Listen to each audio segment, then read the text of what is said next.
Hello students, आइए आज हम लोग देखते हैं कि मांग और पूर्ति में परिवर्तन होने पर संतुलन कीमत पर क्या प्रभाव पड़ता है।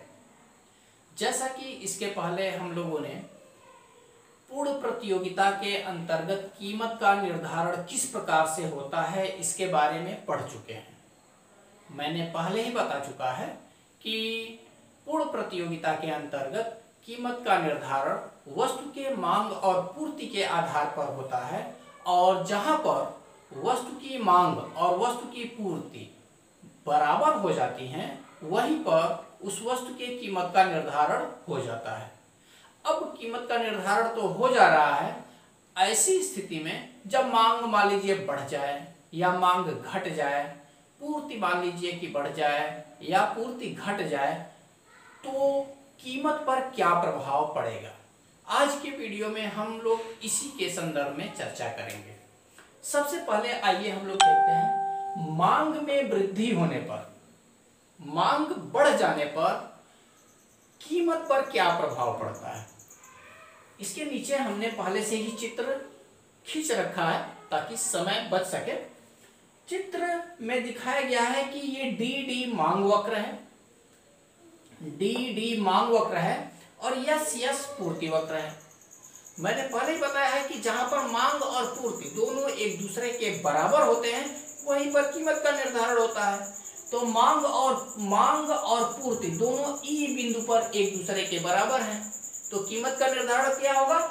ई से वाई अक्ष पर खींची जाने वाली रेखा यानी कि ओपी कीमत पर कितनी वस्तुएं बेची या खरीदी जा रही है। ओ क्यू मात्रा की मांग हो रही है मार्केट में और ओ क्यू मात्रा की ही पूर्ति भी हो रही है मार्केट में। अब मान लेते हैं जिसकी चर्चा हमें यहाँ पे करनी है, अब हम मान लेते हैं कि मांग बढ़ जाती है। तो मांग बढ़ जाने से मांग वक्र क्या होगा, दाहिने के तरफ शिफ्ट कर जाएगा। तो मांग बढ़ जाने से D1 ये वक्र जो है दाहिने के तरफ देखिए शिफ्ट कर गया है। बढ़ने पर दाहिने तरफ शिफ्ट करेगा और घटने पर बाएं तरफ शिफ्ट करता है। जब मांग बढ़ जाती है तो कीमत पर क्या प्रभाव पड़ेगा। तो अब देखिए मांग बढ़ गया है जबकि पूर्ति वही है, पूर्ति में कोई अंतर नहीं आ रहा है, केवल मांग बढ़ रहा है। तो मैंने बताया कि मांग और पूर्ति दोनों जहां बराबर होते हैं वहीं कीमत का निर्धारण होता है। तो मांग जब बढ़ जा रही है तो पूर्ति के बराबर कहां पर हो रहा है, इस बिंदु पर। मान लेते हैं इस बिंदु का नाम दे दे रहे हैं हम E1। तो E1 बिंदु पर मांग और पूर्ति अब बराबर हो रही है। तो E1 से एक कीमत के तरफ रेखा खींच देंगे और एक पूर्ति के तरफ रेखा खींच देंगे। तो E1 बिंदु पर अब नया संतुलन बिंदु जहां पर नया मांग और पूर्ति बराबर हो रही है वह बिंदु E1 है, और इस स्थिति में कीमत तो P1 हो जा रही है और मात्रा भी Q1 हो जा रहा है। आप देख क्या रहे हैं कि केवल मांग बढ़ जा रही है, यानी कि मांग वक्र दाहिने तरफ शिफ्ट कर जा रही है। मांग बढ़ता है तो मांग वक्र दाहिने तरफ शिफ्ट कर जाता है। मांग बढ़ जाने की वजह से कीमत बढ़ जा रही है। ओपी कीमत से OP1 कीमत हो जा रही है। बढ़ रहा है कितना, ये P1 कीमत बढ़ जा रही है। और कीमत बढ़ने से चूंकि मांग बढ़ रही है, आपूर्ति भी बढ़ जा रही है। ये इसकी मात्रा भी जो है, मांग और पूर्ति की जो है मात्रा भी जो है बढ़ जा रही है। Q1 मात्रा बढ़ जा रही है। पहले OP कीमत पर OQ मात्रा की मांग और पूर्ति हो रही थी, और अब OP1 कीमत पर OQ1 मात्रा की मांग और पूर्ति होगी।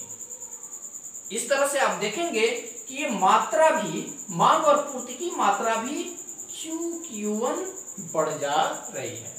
मांग पूर्ति के समान रहने पर मांग में वृद्धि होने से कीमत भी बढ़ जाती है और मांग और पूर्ति की मात्रा भी बढ़ जाती है। बिल्कुल क्लियर कट तैयार रखिएगा, यह अक्सर प्रश्न पूछे जाते हैं, इसलिए इसको अच्छे से समझिएगा, कहीं से डाउट नहीं होना चाहिए। डाउट होने पर हमसे जरूर पूछिए आप। अब दूसरे फिगर में हम आते हैं, मांग में कमी होने पर कीमत पर क्या प्रभाव पड़ता है। तो पहले से मैंने संतुलन कीमत को खींच रखा है। जैसे डी डी मांग वक्र है और यस यस पूर्ति वक्र है। डी डी मांग वक्र, यस यस पूर्ति वक्र है। ऐसी स्थिति में मांग और पूर्ति ई बिंदु पर जो है बराबर है। ई बिंदु पर बराबर होने पर ओ पी कीमत और ओ क्यू मांग और पूर्ति निर्धारित हो रही है। अब जैसा कि हम चर्चा करेंगे कि मांग में कमी हो जा रही है। मांग पहले डी था, मांग घट के जो है D1 हो जा रही है। मांग घट के D1 हो जा रही है।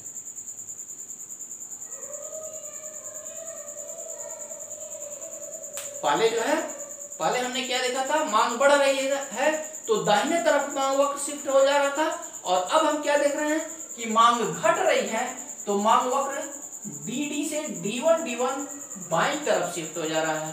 तो अब जब पूर्ति वक्र वही है, पूर्ति में कोई परिवर्तन नहीं हो रहा है, ऐसी स्थिति में क्या हो रहा है कि कीमत वहां पर निर्धारित होगा जहां पर मांग और पूर्ति बराबर हो। अब नया मांग जो है D1 है, तो D1 पूर्ति वक्र को कहां पर काट रहे हैं, इस ई बिंदु पर। तो ई बिंदु से एक पी के तरफ लाइन खींच देंगे और एक मात्रा की तरफ लाइन खींच देंगे, तो नया कीमत P1 और नया मात्रा Q1 निर्धारित हो जा रहा है।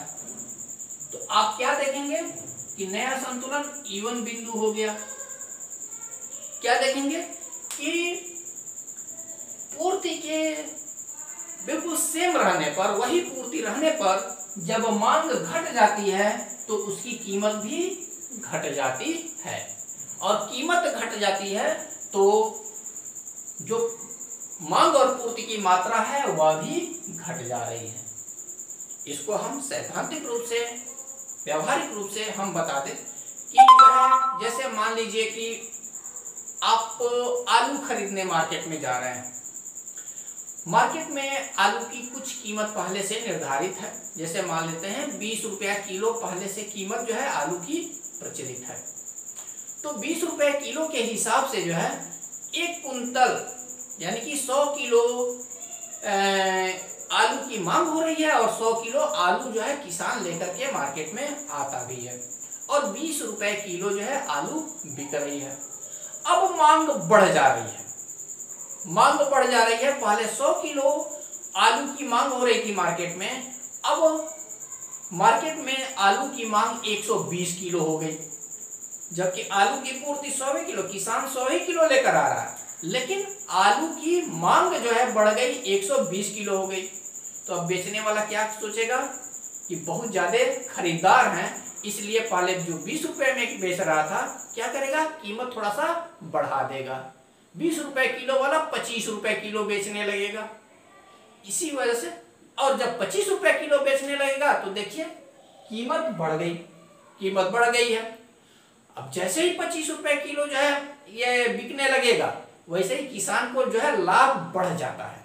देखिएगा किसान कि अरे ये तो ज्यादा जो है पैसा मिलने लगा है, तो और जो है सामान बाहर से लेते आता है मार्केट में जो है, और जो है आलू लेकर के चला आता है, इसलिए पूर्ति भी जो है, आलू की पूर्ति भी जो है बढ़ जाती है।